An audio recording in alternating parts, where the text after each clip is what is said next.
The Entrepreneurial Journey Podcast. We're talking business and building a culture that's kick-ass. Where we make it happen, grab your seat, let's have a blast. At the Entrepreneurial Journey Podcast. Hello, Jane. How are you? Fantastic. I'm excellent. Thank you. That was remarkably simple. Good. Like Good. that. Well, welcome to the Entrepreneurial Journey podcast. We've got Jane Adams here today. She is the founder and creative director of Author, an e-commerce brand that focuses on beautifully designed and handcrafted British furniture. You can find them at authorinteriors.com. So, Jane, tell me about the moment you decided to set up this particular business. Hi, Rebecca. Right. How long ago was that now? So I like to say we launched Author during London Design Week in 2017. So that's September 2017. So that's just over a couple of years ago now we launched. Okay. But anybody who knows me, including my nearest and dearest, will say you've been thinking about this forever and a day, which is probably true enough. I've been planning it for a very long time. So pre-launch, a good few years pre-launch, I guess. And then before that, I was doing interior design work for private clients and commercial clients, so much more service driven, providing services really, I guess, for design, which was super. And pre that, I was doing healthcare, something completely different, working as a dentist. So very different foundation, I guess. Yeah, so it's not a logical step to going from dentistry to interior design. How did that happen? Yeah, highly illogical and not sensible and not to be recommended, I think, Rebecca. but we it was that classic starting something not as a unit, just trying to do something through university, I guess. Oh. And halfway through uni, I remember saying vividly to my dad, I don't really think I like this, Dad. And he said, oh, Jane, you're halfway there. Just finish it, which is what you did. And you know what? It's very logical. I learned a huge amount of things which are completely applicable now, I have to admit. Lots of people management skills as a dentist. But the clinical side of stuff, not much use to me currently. Yeah. But it didn't fill me with enough passion, Rebecca, at all. Whereas design always has. And we've moved around houses as kids. We moved to usually knackered ruins, and my parents slowly did places up. So I'm very used to working in property development side of stuff, very comfortable and love that side of things. So I've always enjoyed that. It's been fun and just enjoyed design. Essentially had a lot more passion for it than teeth, so it was quite logical for me. But the retail side of things, this particular creature, Author itself, has come about primarily because we had a lot of private clients who struggled with the last minute layering of things, finding really unusual, beautiful things, things that other people don't have. A lot of them felt a bit scared. They were unconfident about their own choices. So they needed hand holding, if you like. Okay. So we felt there was a bit of a gap there. And Author was born really out of that. Oh, and also, Rebecca, to be able to scale, that was the other thing. I wanted to be able to scale, which service in my side of things is really challenging to do. So it all seems so logical when you wrote it all out on paper. and now you're in it, which is wonderful. What does your company give your clients? What does it do for them? You've talked about confidence. They need a bit about confidence. What I know you've got some really great values that you've based your selection on. Tell us about that, because that will give our listeners an insight into what you give your clients when they shop online with you. Absolutely. So we've restricted ourselves to including only pieces that are designed and produced by British makers. So that is a talented pool of artisans, designers, manufacturers from all across the British Isles. So we've restricted ourselves just to this location. So one of our main values, and what we try and get across without sounding so really pious and ridiculous, is we're trying to encourage people to value the provenance of their pieces when they're buying things for their home or as gifting, small, beautiful things. We want people to understand where they come from, who has made them, how they've been made. And immediately there's a connection with that piece that you don't have with a quick grab of some plastic thing off a supermarket shelf, or a quick online purchase from, vast imported things that come firing over the waters from abroad. It's having an immediate connection. And brilliantly now we're seeing that provenance in food. People get that. They go to farmers markets. It's much more in our conscience now than it was, which is fab. So it is. That's really strong and powerful in what we're trying to do. Sorry, Rebecca. No, I was going to say, when I first talked to you about your business, I immediately thought you're selling pieces that can be handed down. You're selling pieces that are, there to be inherited, which is lovely in our disposable throwaway age. Actually, these pieces that you sell are for keeps, aren't they? Absolutely. So heirloom pieces, so almost modern antiques that people will want to. And yes, so somebody's going to argue over when you've turn your toes up at the end. They're all going to be putting the yellow stickies on them. Fingers crossed. That's exactly what we're after. And that's what it should be.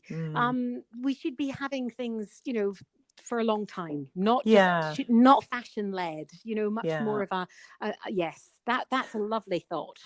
And who are your clients? Right. So we have a huge range. So when we set out about it, trying to think of our conceptual purchasers, our conceptual customers, we based a lot on who our current clients are for private work that we go and help sort out homes or commercial projects for.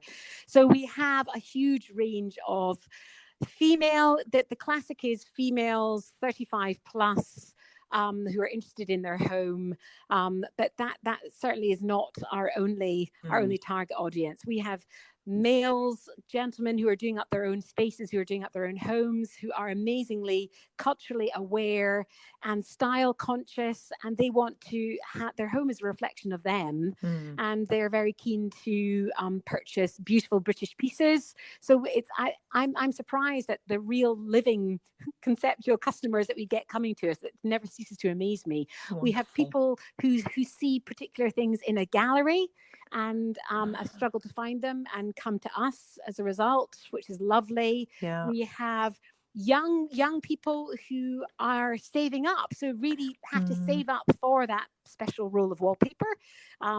So it's not all an older clientele who have got more of an established pot of pennies to be able to spend on their home. So it's amazingly wide ranging, but people are conscious of provenance. People are conscious of the slow furniture movement, which is another value of ours, which we try and encourage people to understand what the slow furniture movement is, and the fact that we have nothing that is mass produced on the site. Everything is produced in small runs or indeed purely bespoke. Okay. And we're also trying to encourage people to buy with mindful consumption. So it's buying less with more consideration. So just calm down. You don't have to always have everything. As we used to, I still do it now. I prefer a wall to be blank. Yes. Rather than filling it with something that I'm not happy with. And I prefer, frankly, to sit on the floor, much to my husband's distress, until I can find the perfect chair or I can afford it. So that's kind of the mindset I'd be delighted to be able to encourage people to do. Yes, no, I'm with you there. We've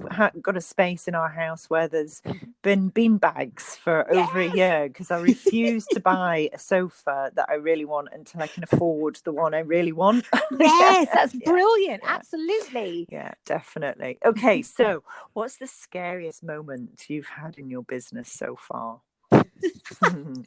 It's amazing when what used to be scary is so not scary now, because I have even more scary moments every single day. You know, there's things that come out of the woodwork that you just think, wow, that used to be really it used to knock me, whereas now I get that and I'm not knocked nearly as much. So gosh, let's think about scary things.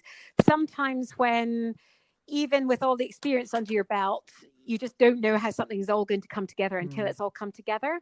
So there is a level of slight anticipation, scared anticipation when I'm doing a job and there's something I'm pushing the boat out a little bit on. So there's that kind of scared. And then there's other scared things like, is that beautiful raku hair going to be dropped by the parcel force man? We have that. We have numerous scary moments on that front. And then also right now we are very young, Rebecca. We are young. I still call myself a startup. That's our mentality. That's what we're all wearing, so many hats. We're all trying to do so much with not a lot of cash behind us. So I still probably looking at the bank statements terrifying. I still have that scariness. So but yeah, no, I'm getting a bit. I feel I'm growing up a little bit. My girl pants are getting a bit bigger. And, yeah, it's good. That's good. I think that's really good, useful insight to our listeners, because there's a couple of things you've said there, Jane. One is that you can't plan to create something perfect. You've got to plan it to a certain degree, and then the rest kind of falls into place. But there is that nail-biting moment of, will it work out? That's definitely true. So if anybody's sitting there thinking, well, I've got to plan it until it's perfect, stop doing that. It'll never be perfect. And I love that actually there are scary moments every single day. But as your big girl pants grow in stature, those become different. So what you were scared about 6 months ago is now a breeze, because you've grown. And again, I think that's a beautiful insight for people growing the business. So stuff that they're freaking out about today, in 6 months' time, they'll have it nailed. But there will be something else freaking them out. There will be. That's the other thing. But that's true with life in general, Becca. It's every phase you go through. It's the same with it. I remember bringing up kids. If anybody's done that, and that whole thing of, oh my word, this is just terrifying. And then you kind of get to that phase, and they go into the next phase, and you're rattling around trying to catch up with them again. And the next phase is even more terrifying. So it's these little. It's the joy of life. Yeah, I think. Yeah. Very true. Great. What do you love about running your business, Jane? I love the fact that we can do something quickly. We are nimble, we are fast, and I love the creation. I think I'm really pretty, I'm not very good with attention span. So for me, cracking on and doing something else and something else and something else works really well for the way my brain operates. I don't think I'm very employable anymore. I don't really know how that would. I think that'd be really pretty poor. So I don't actually know if anybody else would have me. Maybe this is the only line of attack I've got. What else do I love? I love working in a team. I love, because we are small, everybody's rooting for each other. It's there's that real, we're in it together kind of thing. We're in the trenches together, which I love. And that feeling of satisfaction of building something. I'm really quite proud. I'm proud. That's taken a lot for us to be able to say that, but I'm really proud of what we've achieved so far. Yeah, rightly so. It's fantastic. I look at your website and drool. It's wonderful. And what don't you like about running your business? All the stuff I'm not good at, I don't really like. So I'm useless at looking at spreadsheets. I glaze over very quickly. I'm awful. I mean, somebody starts speaking about budgets, I'm useless at those as well. I glaze over at that. I'm dreadful. What else don't I like? So yeah, probably things including numbers. We're amazingly poor at that sort of thing. Most people, well, I'm saying that there is one wonderful woman in the office, just awesome with bookkeeping, but a pair of us are pretty useless. So we struggle even with VAT.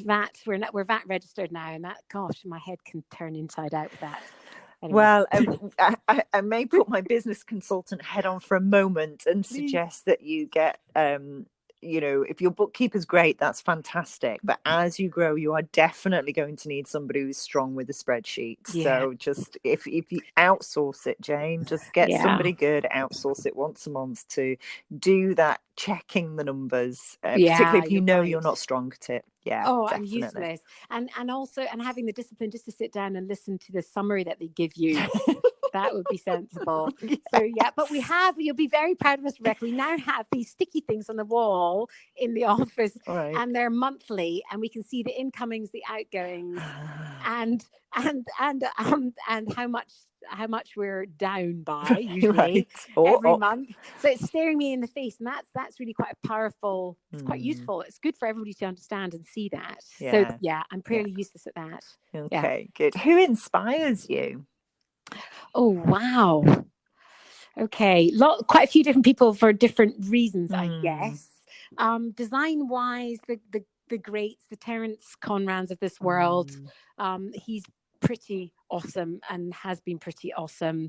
The Vivienne Westwood, I love her work. Always enjoyed her work. Design wise, really, really very clever. John Minshaw, he's an architect. He is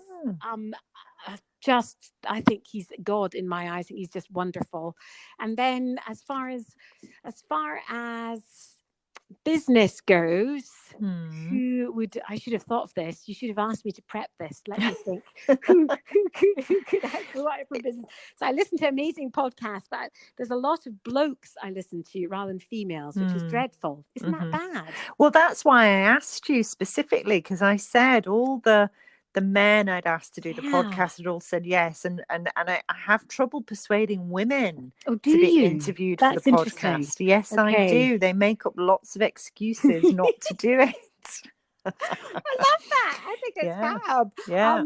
So they're usually American. There's a couple of American ladies I listen to podcast wise, and it's much softer. So there's a girl called Rachel Hollis, and it's a much more softer approach. She's very content driven, nothing to do with design work at all, but really filled with really useful chat, which is great. Good. I know. Good. Oh, that's good.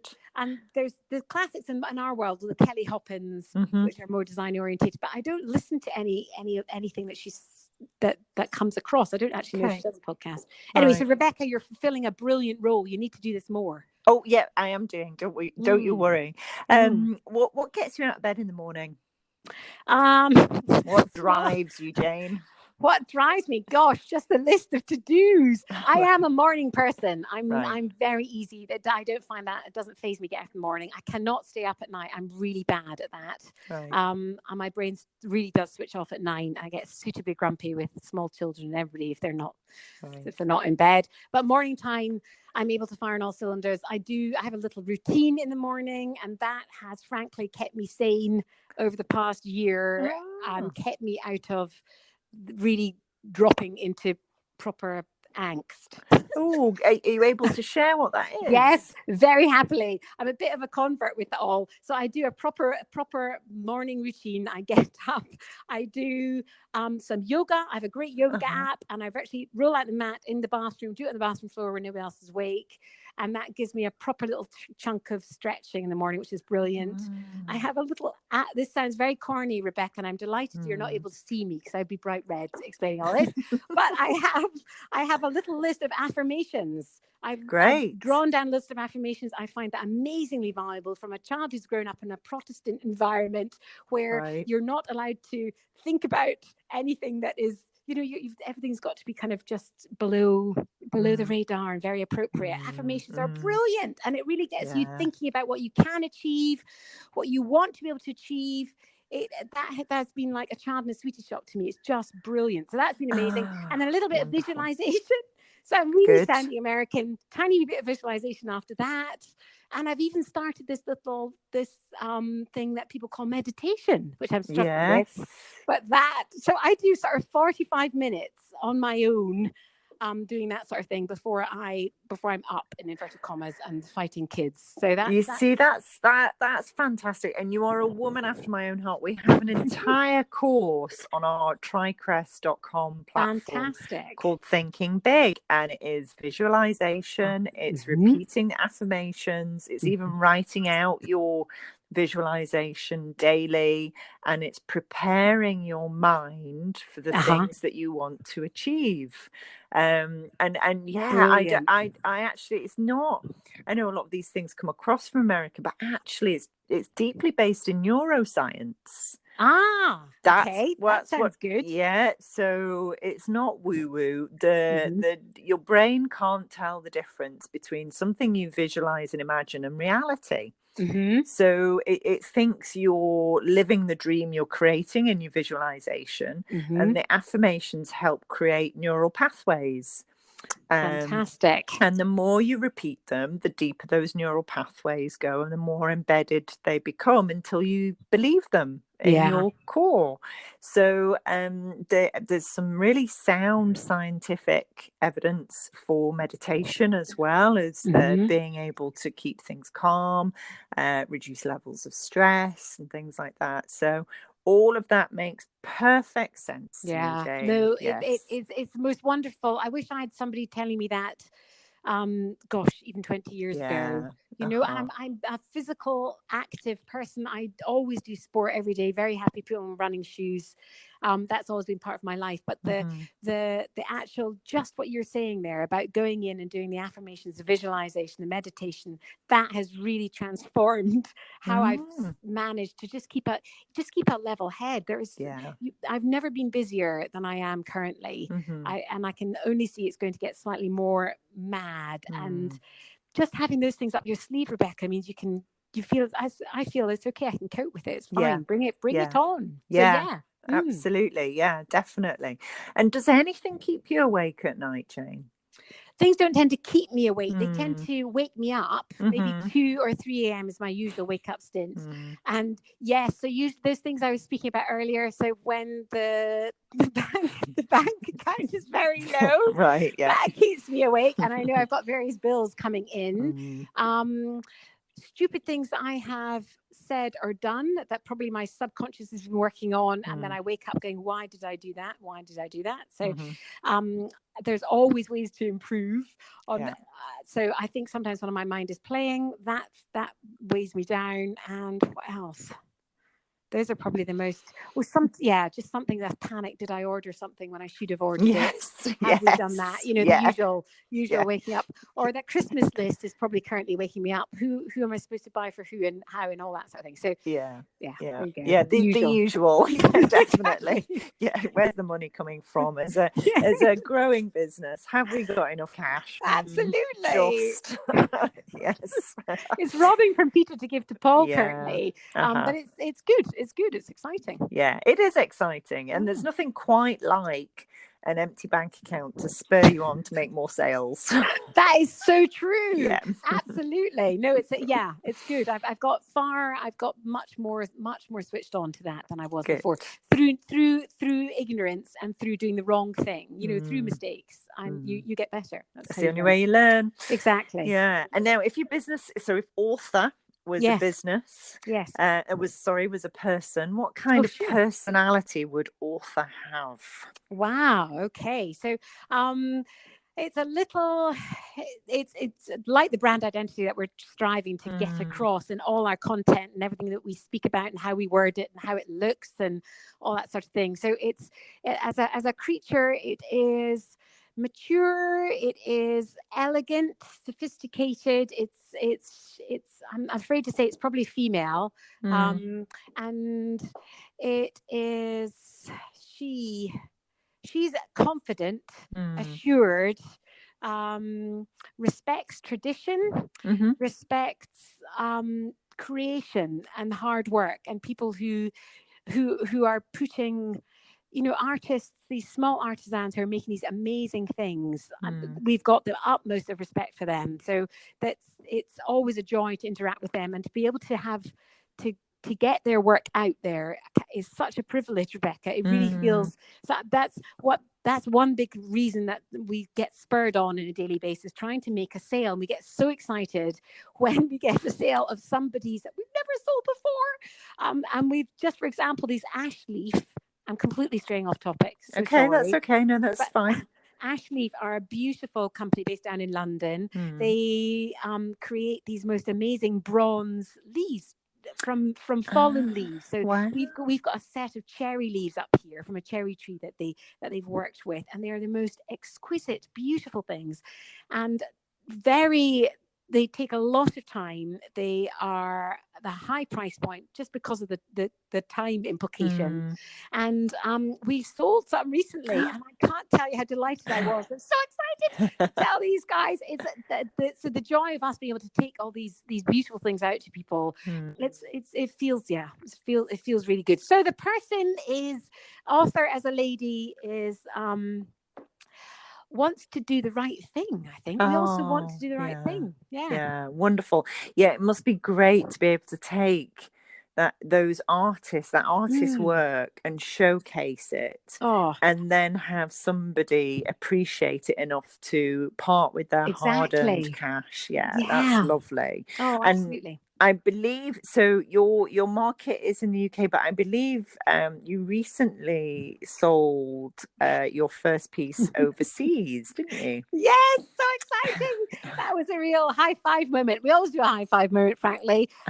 We're every order right now is still a high five moment for us, but that was magical. So a lady in Manhattan, New York, chose a beautiful, gorgeous occasional table by Tom Faulkner, who's a very, very clever gentleman who creates beautiful furniture down in London. And they chose to purchase it through us, which was so exciting. And that has been spent. Yeah, so that's our first export, which in itself is terrifying. Export. That was we didn't have a Scooby how to manage that sort of thing. So that was quick calls to, actually it was Scottish Enterprise who were very good at helping us work out VAT, the zero VAT rating and all that sort of stuff, which, you don't, there's a limit as to how much knowledge you can just gather up unless you need it. There's things you just leave to one side. We'll deal with that when we have that problem. Do you know what I mean? Absolutely. Yeah, absolutely.